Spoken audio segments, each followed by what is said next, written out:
lagi dalam episod sejarah tahun 4 zaman air batu. Untuk pengetahuan kamu, bentuk bumi sentiasa berubah-ubah mengikut peredaran zaman. Oleh itu, bentuk muka bumi yang kita kenali sekarang tidak sama dengan bentuk muka bumi pada zaman dahulu. Ini disebabkan oleh perubahan cuaca yang sentiasa mempengaruhi bentuk muka bumi. Perubahan ini juga turut menyebabkan berlakunya perpisahan antara benua yang menghasilkan selat, teluk dan pulau. Semua ini berlaku pada satu zaman yang digelar zaman air batu. Dalam episod kali ini, kita akan mengkaji ciri-ciri dan kesan zaman air batu.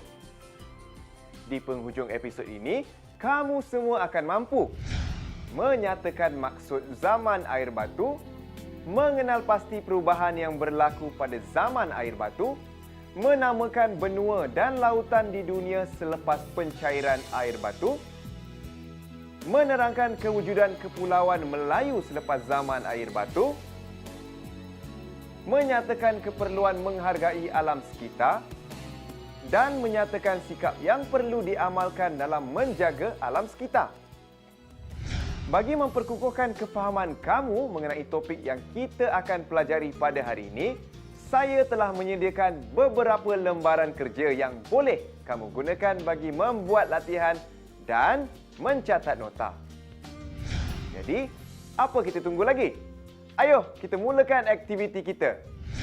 Zaman air batu bermaksud zaman ketika air batu melitupi permukaan bumi. Ia berlaku kira-kira 2.6 juta hingga 3.5 juta tahun dahulu. Pada waktu itu, manusia pun belum wujud lagi. Ketika itu, dunia dilanda cuaca yang sangat sejuk. Oleh kerana cuaca dunia yang terlalu sejuk, air sungai dan lautan menjadi beku. Disebabkan hal ini, kawasan darat pula menjadi lebih luas daripada kawasan laut dan sungai. Cuba kamu semua bayangkan, bagaimana keadaan hidup kita sekiranya kawasan persekitaran kita masih diliputi dengan ais. Pasti tidak ada tumbuh-tumbuhan yang boleh hidup. Sungai dan tasik pula semuanya beku. Semua benda yang kamu pegang pasti berasa sejuk. Ke mana-mana kita pergi, pasti ada ribut salji. Macam mana kita nak hidup? Nasib baiklah dunia kita kini sangat selesa untuk didiami. Sekarang, cuba kamu nyatakan definisi dan ciri-ciri zaman air batu. Cuba, jangan tak cuba tau. Setelah beberapa lama, suhu bumi kembali meningkat dan air batu mula menjadi cair. Ini telah menyebabkan berlakunya perubahan terhadap rupa bentuk bumi. Sekarang cuba kamu bandingkan rupa bentuk bumi sewaktu zaman air batu dan selepas zaman air batu. Boleh ke tidak kamu lihat perbezaannya? Betul tu. Ketika zaman air batu, kawasan daratan lebih besar daripada kawasan lautan. Tapi selepas zaman air batu, kawasan laut telah menjadi semakin luas.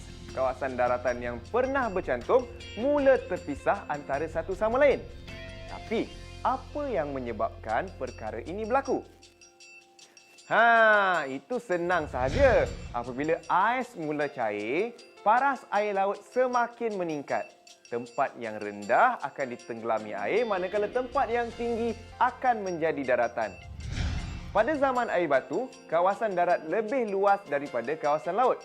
Tapi sekarang keadaannya sudah terbalik. Kawasan laut pula yang lebih luas daripada kawasan darat.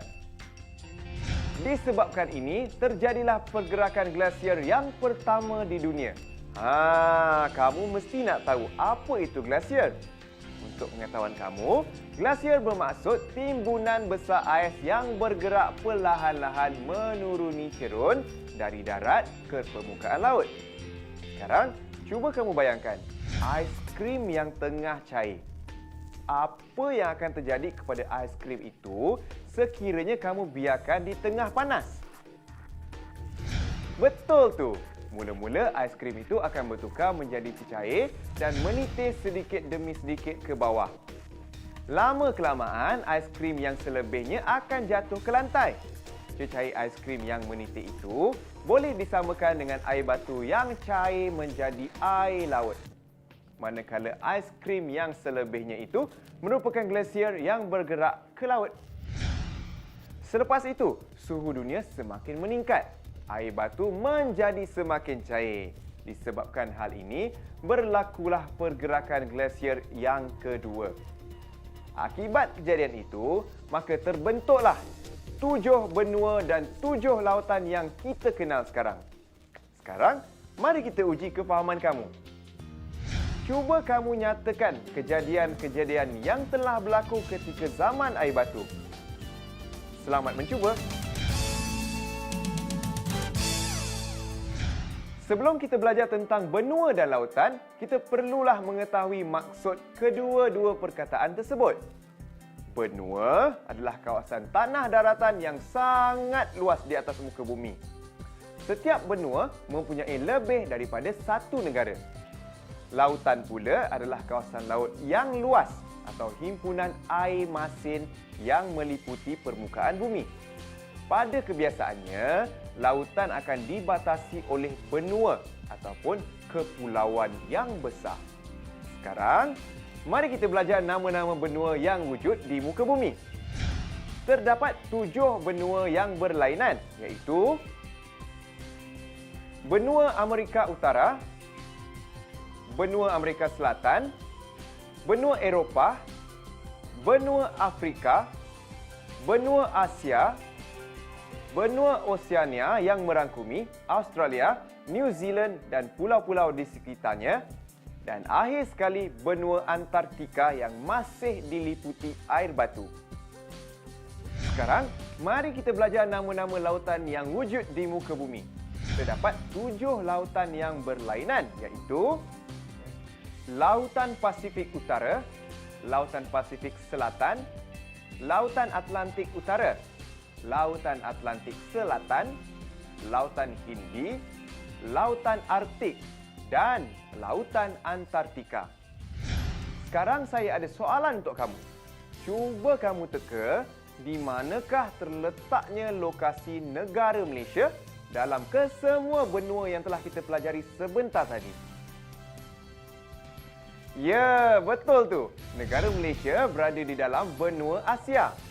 Malaysia terletak di bahagian tenggara benua Asia yang lebih dikenali dengan nama Asia Tenggara. Negara kita juga turut berada di antara Lautan Hindi dan Lautan Pasifik Utara. Sekarang, tiba masanya untuk kamu cuba aktiviti 3. Bolehkah kamu ingat kembali fakta-fakta mengenai benua dan lautan yang telah saya terangkan sebentar tadi? Zaman air batu dapat dibuktikan dengan kewujudan pentas Sunda.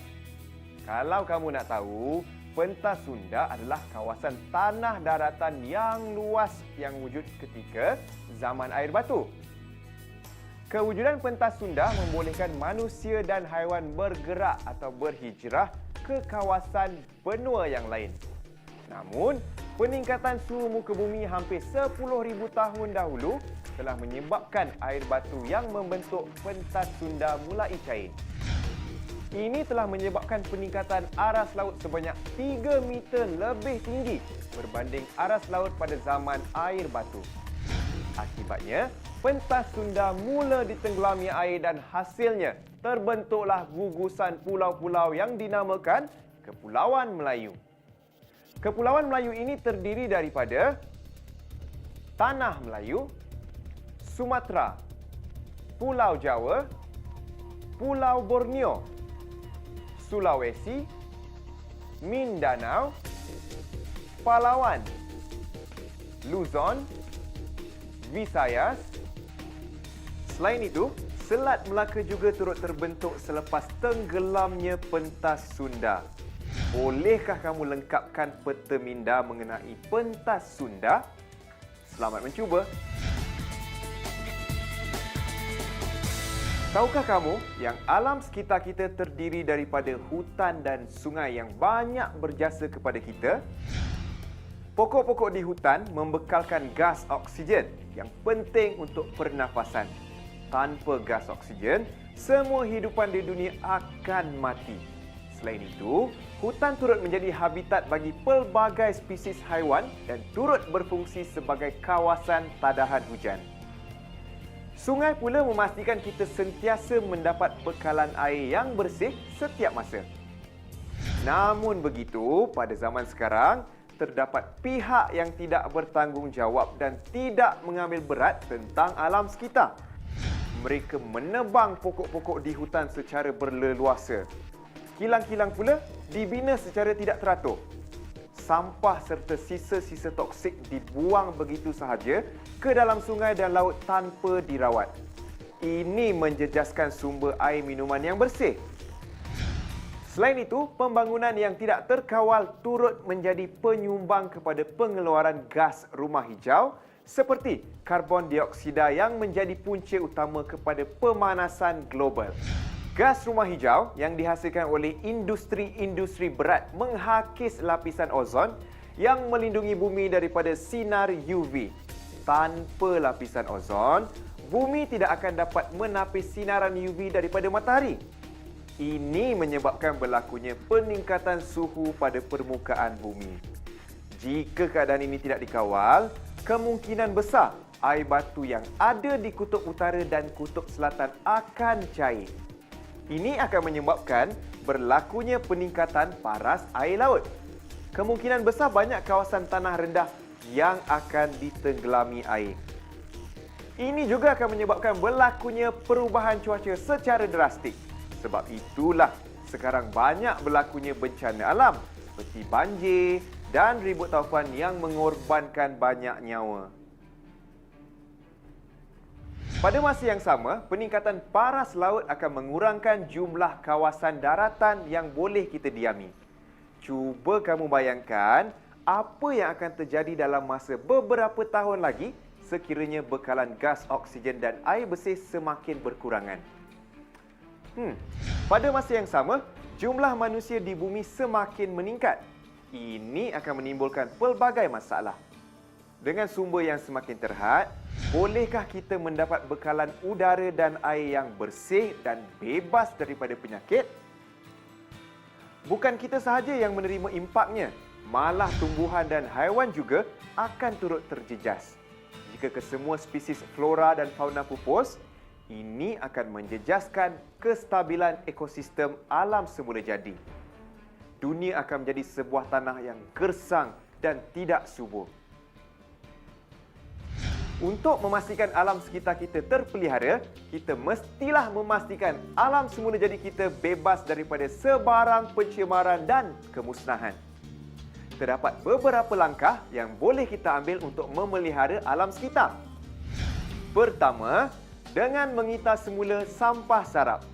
Seperti yang kita ketahui, kebanyakan bahan mentah diperoleh daripada sumber hutan. Misalnya, kertas diperbuat daripada pokok, manakala tayar-tayar kenderaan diperbuat daripada getah. Dengan mengitar semula, kita akan dapat mengurangkan penggunaan bahan mentah dalam kehidupan harian kita. Ini akan melindungi habitat haiwan-haiwan liar daripada dilanda kemusnahan. Kedua, kita juga boleh menanam semula pokok bagi memelihara alam sekitar. Kalau kamu hendak tahu, pokok-pokok yang kita tanam akan menyedut gas karbon dioksida ketika proses fotosintesis dan menukarkannya kepada gas oksigen yang kita perlukan untuk bernafas. Dengan menanam semula pokok, kita akan dapat mengurangkan jumlah gas karbon dioksida di dalam atmosfera bumi yang menjadi antara punca utama bagi pemanasan global. Ketiga, kita tidak boleh membuang sampah atau sisa toksik ke dalam sumber bekalan air kita. Ini kerana bekalan air yang tercemar akan menyebabkan pelbagai penyakit yang boleh memberi kesan buruk terhadap kesihatan manusia. Sebagai contoh, penyakit taun dan cirit-birit. Selain itu, bahan-bahan toksik yang dibuang ke dalam sumber air akan meracuni hidupan-hidupan di sungai dan tasik seperti rumpai air, burung, ikan dan hidupan lain. Ini akan menyebabkan berlakunya kepupusan haiwan liar.